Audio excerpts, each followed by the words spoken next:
साथ हम सब साथी इकट्ठे हुए। कुछ दिनों के बाद ये महसूस किया गया कि इसका एक नामकरण हो, तो हम लोगों ने इसका नाम दिया। हम लोगों ने किया, देवेंद्र जी ने सुझाव दिया, हम लोगों ने उसको स्वीकार किया कि इसका नाम रखा जाए यूनाइटेड डेमोक्रेटिक अलायंस, यानी कि UDA।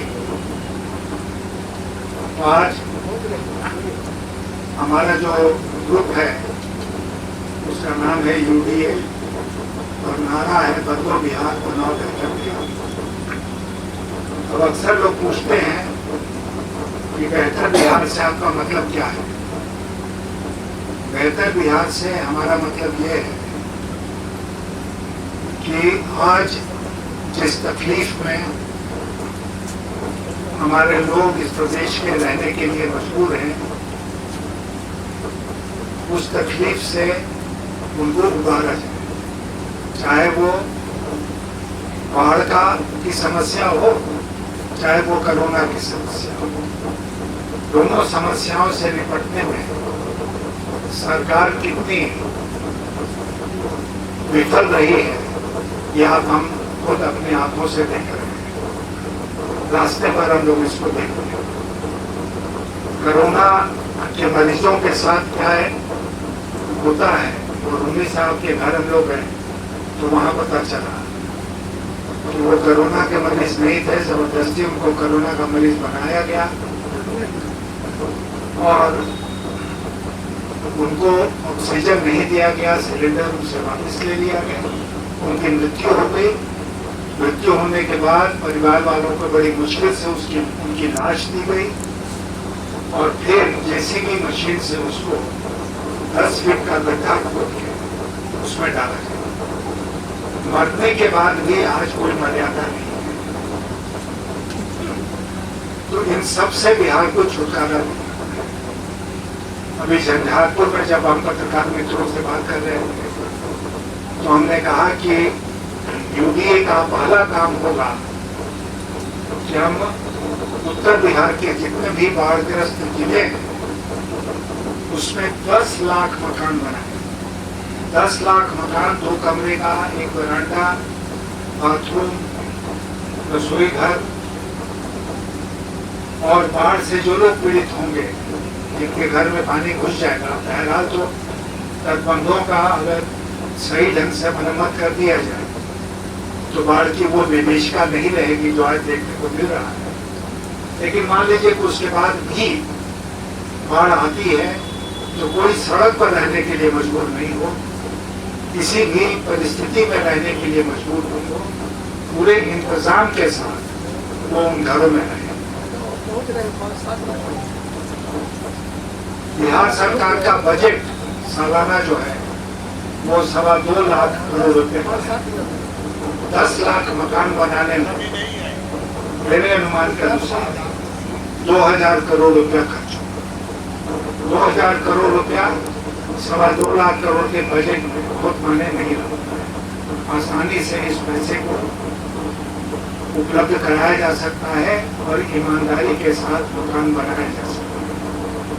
तो हम लोगों ने वादा किया है कि 2 साल के भीतर ये जो दृश्य हर साल हम देखते हैं कि लोग हाईवे पर, सड़क पर, तटबंधों पर, किसी भी ऊंचे स्थान पर, किसी भी परिस्थिति में रहने को मजबूर हो जाते हैं, वो सिलसिला खत्म होगा।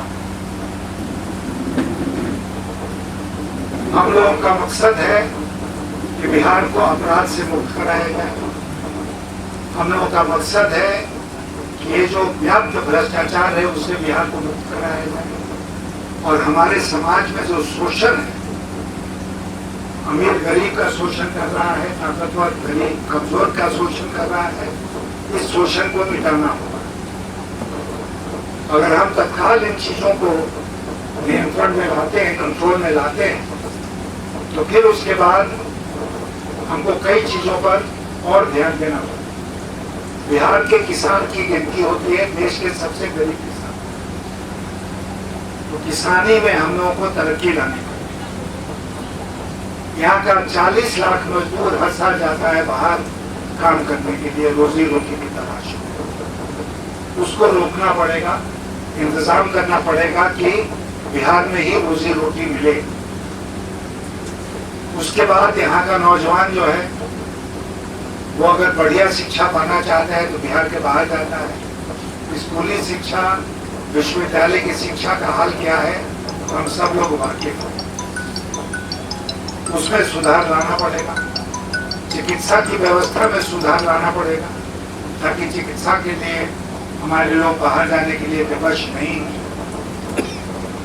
तो किसी बात के लिए किसी बिहारी को बाहर जाने की जरूरत नहीं पड़े। बिहार के बाहर इस प्रकार के बिहार का निर्माण हम लोग करना चाहते हैं आने वाले दिन। अब एक यहाँ पर नारा चल पड़ा है, 15 साल बनाम 15 साल। और मैं आपसे कहना चाहता हूँ आज के दिन ये नारा जो है ना, ये षड्यंत्र है। इधर के हाल के 15 साल बाद उधर के 15 साल का जिक्र करते हैं, उधर के 15 साल वाले इधर के 15 साल के का जिक्र करते हैं। और जैसा कि देवेंद्र जी ने एक दिन हमसे कहा था कि बुराई की लड़ाई बुराई से हो रही, इसमें अच्छाई बहुत हो गई, अच्छाई कहीं नजर ही नहीं आ रही। और क्या बहस चल रही है? बहस ये चल रही है कि हम बुरे हैं लेकिन तुम हमसे ज्यादा बुरे, हम फेल कर गए लेकिन तुम हमसे ज्यादा फेल किए, हम भ्रष्ट हैं लेकिन तुम हमसे ज्यादा भ्रष्ट। हमारे समय में विधि व्यवस्था चौपट हो गई लेकिन तुम्हारे समय में और ज्यादा चौपट। इसीलिए हम लोगों ने तय किया कि ये 15 साल बनाम 15 साल बेईमानी है।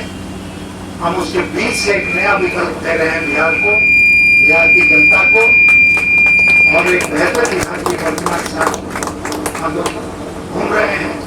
हम लोग बयानबाजी की, पटना में बैठ के बयानबाजी की राजनीति में विश्वास नहीं करते। इसलिए कोरोना संकट काल में भी हम लोग निकल पड़े हैं लोगों के साथ जुड़ने के लिए।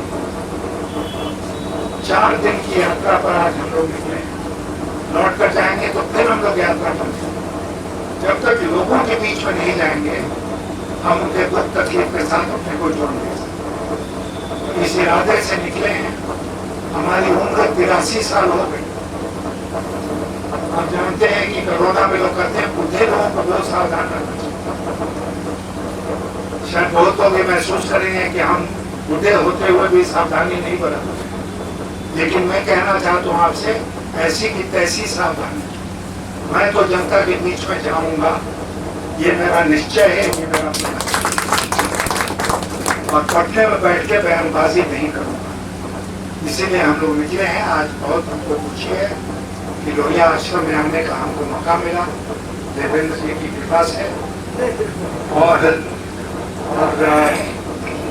यहाँ पर हम सब लोगों से मिलके हम लोगों को बहुत अच्छा लगा, बहुत खुशी। आप सब लोगों का बहुत